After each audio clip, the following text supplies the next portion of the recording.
ভোটের একদিন আগে আলিপুরদুয়ারে ঝড় বৃষ্টি, ব্যাপক ক্ষয়ক্ষতি ডিসিআরসি সেন্টারে, তছনছ বহু ভোট গ্রহণ কেন্দ্র, ভেঙেছে একাধিক অস্থায়ী টেন্ট, বিদ্যুৎহীন একাধিক এলাকা। কমিশনের কড়াকড়ি ইশার, ভোটের একদিন আগেও অশান্ত দুর্গাপুর, বিজেপির মিছিলে হামলার অভিযোগ, স্লোগান পাল্টা স্লোগান। ভোটের আগে উত্তপ্ত জীবনতলা, আইএসএফ প্রার্থী আরাবুল ইসলামের গাড়ি ভাঙচুর, রাজনীতির নোংরা খেলা খেলার চেষ্টা, পরিণাম ভয়ঙ্কর, পাল্টা শওকত। এর পরিণামটা ভয়ঙ্কর হবে।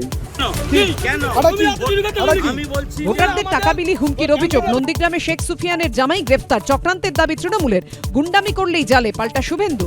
বিজেপি ক্ষমতায় এলেই ফের গুন্ডাদের শায়েস্তা করার দাওয়াই অমিত শাহ। मतदान में जरा भी खलल डाला, उल्टा लटका कर सीधा करने का कहा। ভোট লুঠের চক্রান্তের অভিযোগে ফের চড়া সুর মমতার। তিনি অর্ডার দিচ্ছেন সবাইকে গ্যাজা কেস দাও, আগামী তোমাদের বিচুটি পাকার নাড়ু খাইয়ে দেবো।